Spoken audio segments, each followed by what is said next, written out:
행복하기 좋은 날, 내일이 아닌 바로 오늘.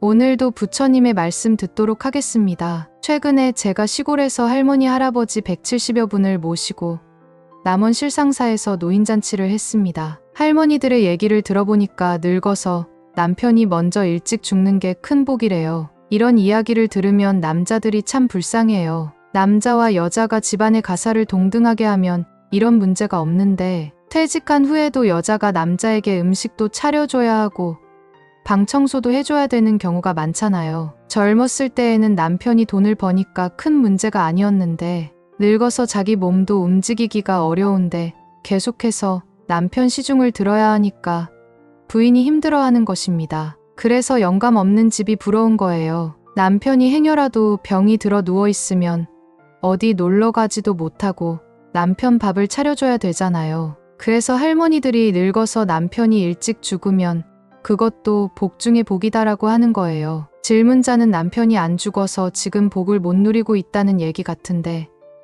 막상 영감이 먼저 죽으면 섭섭합니다. 병들어 누워있으면 차라리 죽으면 낫겠다 싶은데 죽고 나면 또 섭섭해집니다. 그래서 질문자는 조금 힘은 붙이지만 혼자 안 살고 남편과 함께 살아서 좋다 하는 생각을 가지셔야 합니다. 그리고 만약에 남편이 먼저 돌아가시게 되면 이제 자유로워서 좋다 하고 생각하시면 됩니다. 늘 이 두 가지 관점을 가지고 살아야 어떤 일이 생겨도 구애받지 않고 살 수 있습니다. 늙어서 어떻게 노후를 마련해야 되느냐 이런 걱정은 안 하셔도 돼요. 80년이나 다리를 사용했는데 고장이 좀 나는 게 정상이지 어떻게 멀쩡하겠어요.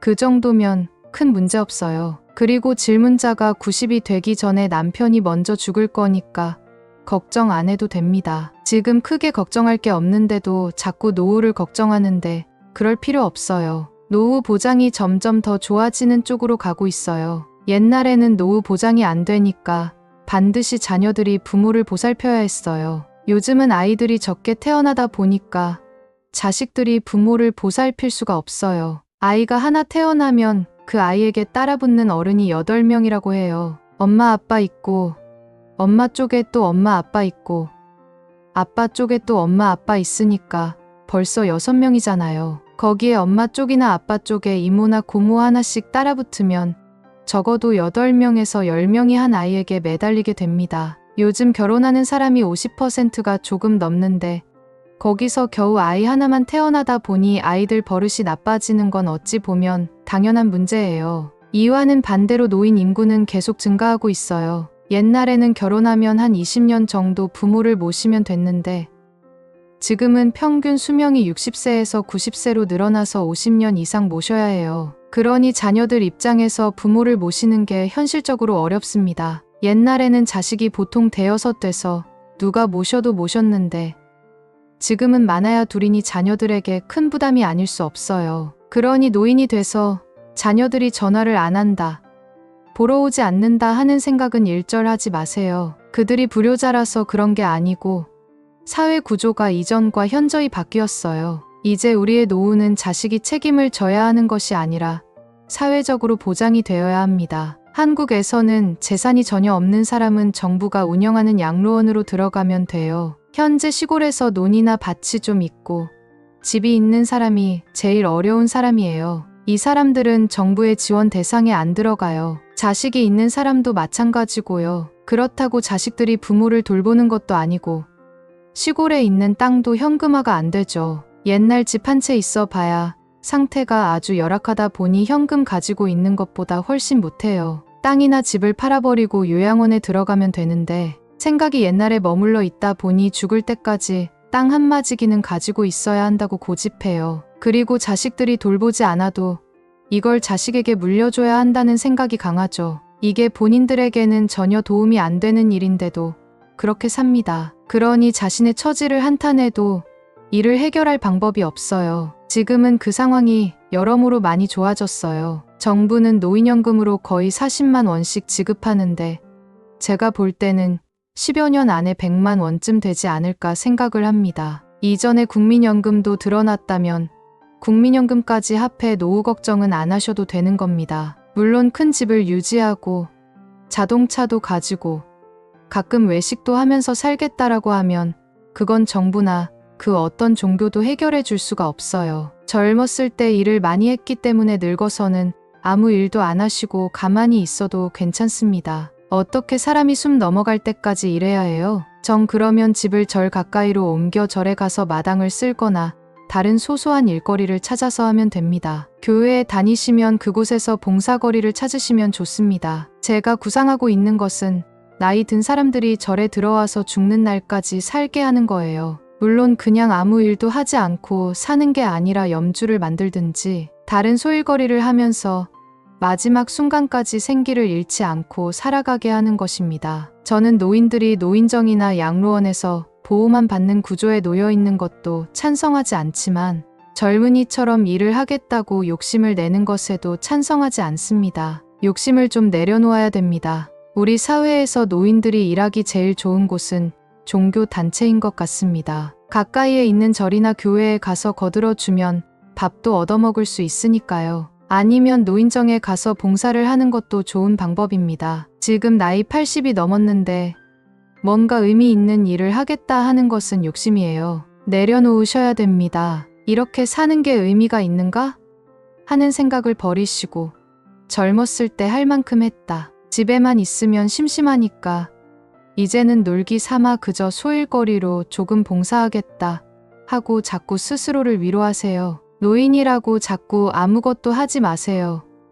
앉아서 쉬세요 하고 대하는 것은 좋은 게 아니에요. 노인이라도 뭐든지 할 수 있으면 하도록 자꾸 일거리를 줘서 움직이게 해야 건강에 좋고 운동이 됩니다. 그래서 시골 노인들이 좋아요. 제가 사는 동네에 100세 할머니가 계시는데 아직도 밭에 가서 일합니다. 걷지는 못해도 엉덩이에 종이 박스 하나 붙이고 밭에 가서 일해요. 자식들은 하지 마시라고 말리지만 그분에게는 그게 운동이에요. 물론 밤에 아프다는 소리를 하지만 그게 삶의 의지입니다. 노인들은 이렇게 대하면 됩니다. 낮에 일하겠다 하면 홈이 챙겨드리고 밤에 아프다 하면 주물러 드리면 됩니다. 그것이 그 어르신에게 삶의 생기를 불어넣어 줍니다. 물론 노인들에게 무리하게 일을 시켜서는 안 됩니다. 그러나 운동 삼아 하도록 해주어야 해요. 제가 노인정에 가서 늘 법문하는 것이 이제 일이라고 생각하지 말고 놀이 삼아 하세요입니다. 노인은 무리하면 안 됩니다. 그러면 몸이 많이 아프거든요. 질문자도 한번 소일거리를 찾아보세요. 정할 일이 없으면 나중에 저한테 연락처를 주세요. 저는 일이 무궁무진하게 많은 사람이거든요. 늙어서 못 움직여도 오시겠다면 받습니다. 그냥 잊지 마시고 소일거리를 찾아서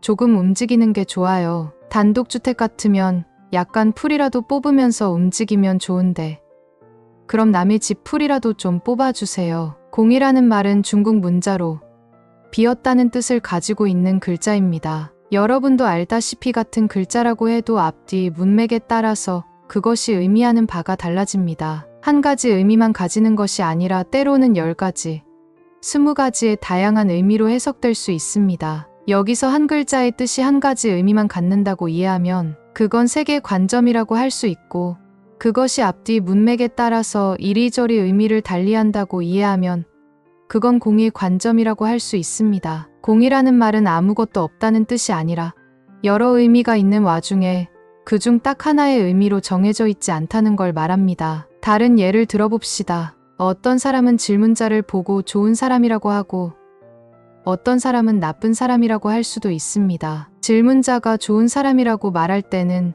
질문자에게 어떤 좋은 사람이라고 할 만한 요소가 있다는 걸 말하고 나쁜 사람이라고 말할 때는 어떤 나쁜 사람이라고 할 만한 요소가 있다는 걸 뜻합니다. 이렇게 좋은 요소든 나쁜 요소든 그러한 요소가 있다는 것이 공에 반대되는 언어인 세계 관점입니다. 공은 이 사람이 보기에 질문자가 좋아 보이고 저 사람이 보기에 나쁘게 보일 뿐이지 질문자 자체에는 좋은 것도 없고 나쁜 것도 없다는 것을 뜻합니다. 즉, 질문자에게 어떤 좋은 요소가 있어서 좋은 사람이 되는 것도 아니고 어떤 나쁜 요소가 있어서 나쁜 사람이 되는 것도 아닙니다. 질문자에게는 좋은 요소라고 할 것도 없고 나쁜 요소라고 할 것도 없습니다. 다만 보는 사람에 따라서 누군가에게는 좋아 보이기도 하고 누군가에게는 나빠 보이기도 할 뿐입니다. 이럴 때 질문자는 좋은 사람도 아니고 나쁜 사람도 아니고 공이다 하고 표현하는 것입니다. 공은 아무것도 없다는 뜻이 아니라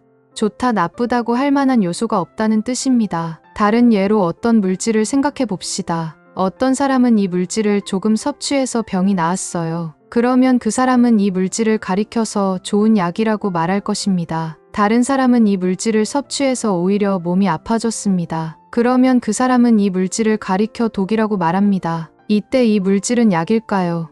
독일까요? 세상에서는 주로 세 가지로 말합니다. 첫 번째는 이 물질은 약이라고 말하는 경우이고, 두 번째는 이 물질은 독이라고 말하는 경우이고, 세 번째는 이 물질에는 약성도 있고 독성도 있다고 말하는 경우입니다. 그러나 사실은 공입니다. 이 물질에는 약성도 없고 독성도 없고 다만 그 물질일 뿐입니다. 그것이 어떻게 작용하느냐에 따라 약성으로 나타날 때도 있고 독성으로 나타날 때도 있을 뿐입니다. 물질에는 약성도 없고 독성도 없고 다만 물질일 뿐이라는 것이 이 물질은 공하다 하는 말의 의미입니다. 이 세상의 모든 존재는 그것이 물질적이든 생물학적이든 정신적이든 다만 그것일 뿐입니다. 그래서 진실은 공이라고 말하는 것입니다. 그러나 그것이 인연을 따라, 즉 시간과 공간의 조건을 따라 어떤 때, 어떤 사람에게는 좋은 것으로 나타나기도 하고 다른 때 다른 사람에게는 나쁜 것으로 나타나기도 하고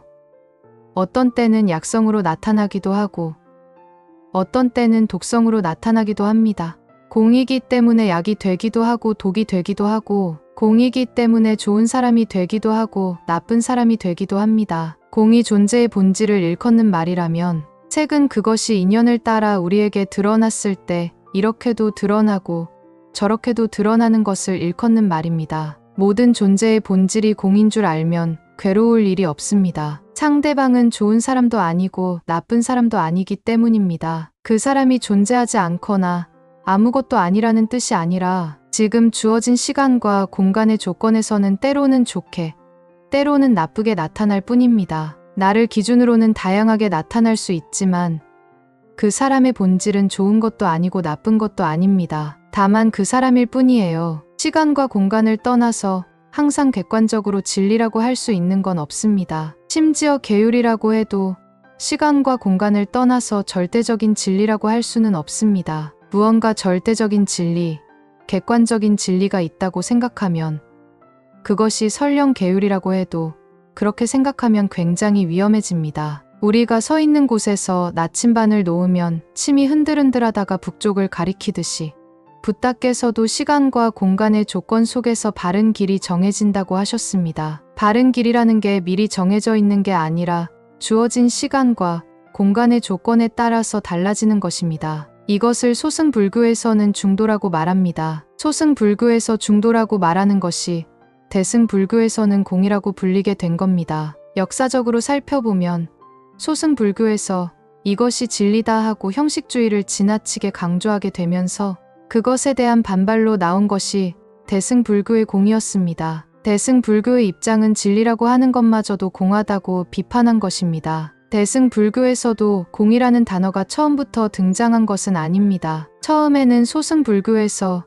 이것이 법이다 하고 지나치게 절대화를 하기 시작하자 이에 반대해서 대승불교에서는 정해진 법이 없다 하는 주장을 했습니다. 소승불교의 이것이 법이다 하는 주장에 대해 대승불교에서는 법이라고 정해진 것이 없다 하며 비판했던 것입니다. 그것이 시간이 흐르면서 공이다 하는 표현으로 바뀌어 나간 것입니다. 이것이 진리라고 정해진 것이 없다 하는 것이 공의 의미입니다. 공이라는 단어 때문에 공간적으로 아무것도 없이 텅 비어있다는 개념으로 잘못 이해될 수 있는데 실제 의미는 정해진 것이 없다는 뜻입니다. 우리는 대부분 상대에게 집착을 합니다. 특히 자기가 좋아하는 상대방에게 집착을 하고 자기 뜻대로 하려고 합니다. 그리고 막상 자기 뜻대로 안 되면 기분이 나빠집니다. 그 정도가 심해지면 그 다음엔 알았다 하고 내버려 두거나 포기하게 됩니다. 이것이 무관심입니다. 그러나 존재가 공한 줄 알면 집착할 바가 없게 됩니다. 그러면 상대방이 원하는 대로 해줍니다. 그가 도와달라면 도와주고